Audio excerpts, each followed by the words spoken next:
وہاب voice channel کے معزز ساتھیوں السلام علیکم۔ ہارون رشید کا ایک بیٹا تھا جس کی عمر تقریباً 16 سال کی تھی۔ وہ بہت کثرت سے زاہدوں اور بزرگوں کی مجلس میں رہا کرتا تھا۔ وہ اکثر قبرستان میں چلا جاتا اور وہاں جا کر کہتا، تم لوگ ہم سے پہلے دنیا میں تھے، دنیا کے مالک تھے، لیکن دنیا نے تمہیں نجات نہ دی حتیٰ کہ تم قبروں میں پہنچ گئے۔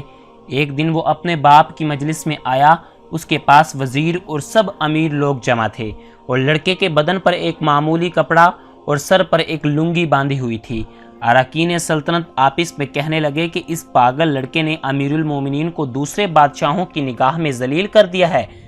اگر امیر المومنین اس لڑکے کو سمجھائیں تو شاید یہ اپنی حالت سے باز آ سکتا ہے۔ امیر المومنین نے یہ بات سن کر اس سے کہا، بیٹا تو نے مجھے لوگوں کی نظروں میں ذلیل کر رکھا ہے۔ اس نے یہ بات سن کر باپ کو تو کوئی جواب نہ دیا، لیکن ایک پرندہ وہاں بیٹھا تھا۔ اس کو کہا کہ اس ذات کا واسطہ جس نے تجھے پیدا کیا، تو میرے ہاتھ پر آ کر بیٹھ جا۔ وہ پرندہ وہاں سے اڑ کر اس کے ہاتھ پر آ کر بیٹھ گیا۔ پھر کہا، اب اپنی جگہ پر چلا جا۔ وہ ہاتھ سے اڑ کر اپنی جگہ چلا گیا۔ اس کے بعد اس نے عرض کیا، اے ابا جان، اصل میں آپ جو دنیا سے محبت کر رہے ہیں اس نے مجھے رسوا کر رکھا ہے۔ اب میں نے یہ ارادہ کر لیا ہے کہ آپ سے جدائی اختیار کر لوں۔ یہ کہہ کر وہاں سے چلا گیا اور ساتھ ایک قرآن شریف لیا۔ چلتے ہوئے ماں نے ایک بہت قیمتی انگوٹھی بھی دے دی۔ وہ یہاں سے چل کر بصرہ پہنچ گیا اور مزدوروں میں کام کرنے لگا۔ ہفتے میں صرف ایک دن مزدوری کرتا تھا اور باقی دن اسی مزدوری کے پیسے خرچ کرتا اور 8ویں دن پھر مزدوری کر لیتا، اور وہ 1 درہم اور درہم کا چھٹا حصہ مزدوری لیتا تھا۔ اس سے کم یا زیادہ نہ لیتا تھا۔ وہ چھٹا حصہ روزانہ خرچ کرتا تھا۔ ابو عامر بصری رحمۃ اللہ علیہ کہتے ہیں کہ میری ایک دیوار گر گئی تھی۔ اس کو بنوانے کے لیے میں کسی معمار کی تلاش میں نکلا۔ میں نے دیکھا کہ نہایت خوبصورت لڑکا بیٹھا ہے۔ ایک زنبیل اس کے پاس رکھی ہے اور قرآن شریف دیکھ کر پڑھ رہا ہے۔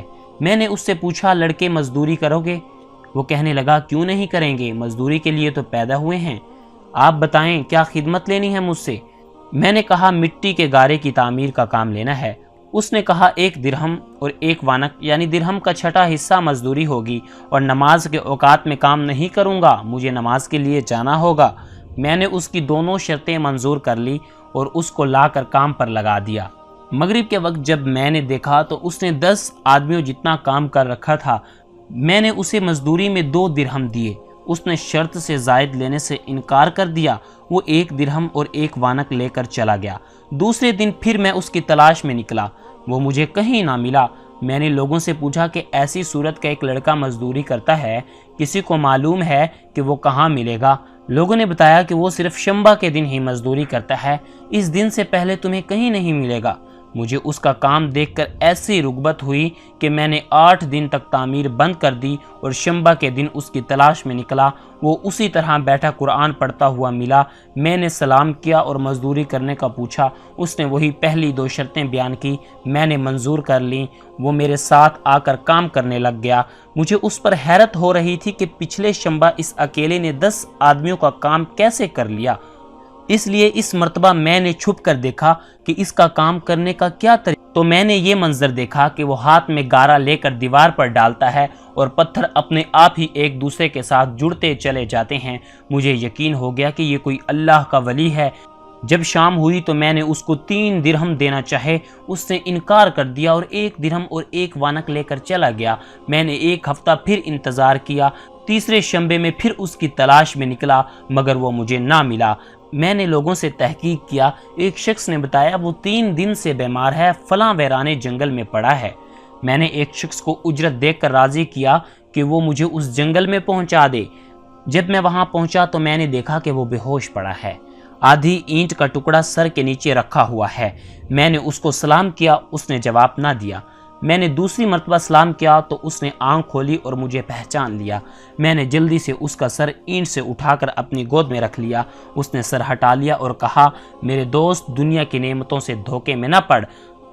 جب تو کوئی جنازہ لے کر قبرستان میں جائے تو یہ سوچا کر کہ تیرا بھی ایک دن اسی طرح جنازہ اٹھایا جائے گا۔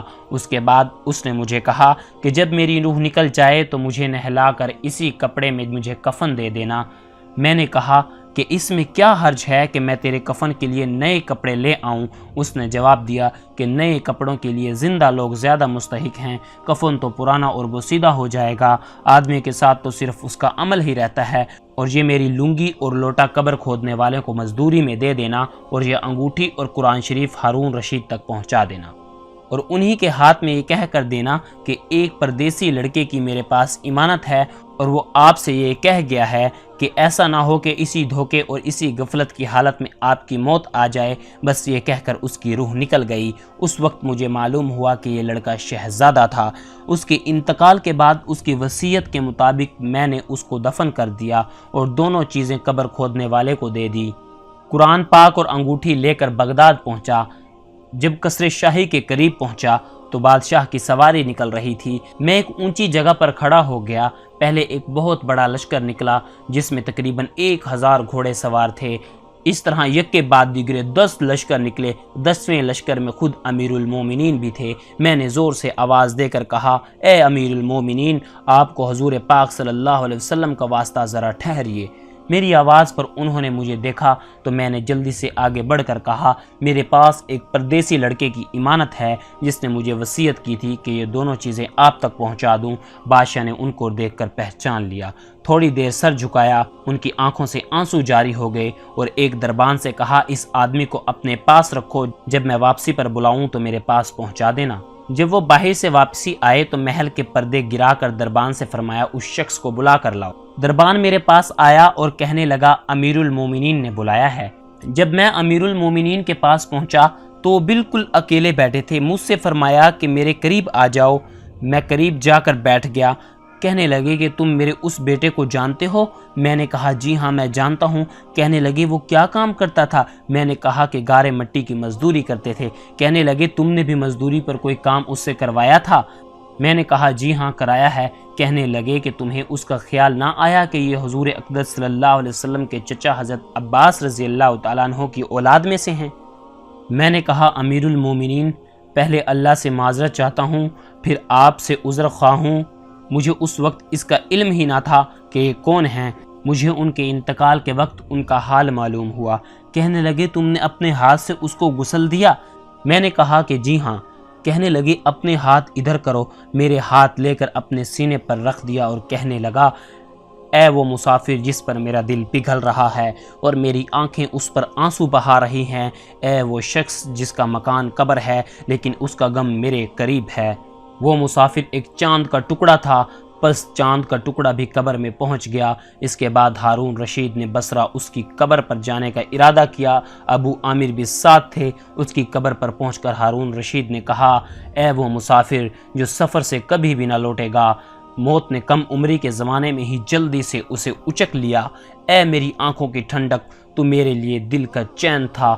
پس سب تعریفیں اس وحدہ لا شریک کے لیے ہیں جس کی لکھی ہوئی تقدیر کے یہ کرشمے ہیں۔ ابو عامر کہتے ہیں کہ اس کے بعد جو رات آئی، میں اپنے وظائف پورے کر کے لیٹا ہی تھا کہ میں نے خواب میں نور کا ایک کعبہ دیکھا جس کے اوپر نور ہی نور پھیل رہا تھا۔ اس نور کے ابر میں سے اس لڑکے نے مجھے آواز دے کر کہا، ابو عامر تمہیں اللہ جزائے خیر عطا فرمائے۔ میں نے اس سے پوچھا، میرے پیارے تیرا کیا حال گزرا؟ کہنے لگا، میں ایسے مولا کی طرف پہنچا ہوں جو بہت کریم ہے اور مجھ سے بہت راضی ہے۔ مجھے اس مالک نے وہ چیزیں عطا کی جو نہ کبھی کسی آنکھ نے دیکھی، نہ کان نے سنی، نہ کسی دل پر ان کا خیال گزرا۔ اس کے بعد اس لڑکے نے کہا، اللہ نے قسم کھا کر فرمایا ہے کہ جو بھی دنیا سے اسی طرح آئے جیسے میں نکل آیا، اس کے لیے یہی اعزاز اور اکرام ہیں جو میرے لیے ہوئے۔ تو یہ تھا قصہ ہارون رشید کے بیٹے کا۔ اسی طرح کے مزید قصے، اسلامی واقعات کے لیے ہمارا یوٹیوب چینل ضرور سبسکرائب کر لیجئے اور ساتھ میں موجود گھنٹی کو لازمی دبا دیں تاکہ آنے والی ویڈیو سب سے پہلے آپ کو مل سکے۔ دوستو دعاؤں میں یاد رکھیے گا۔ اللہ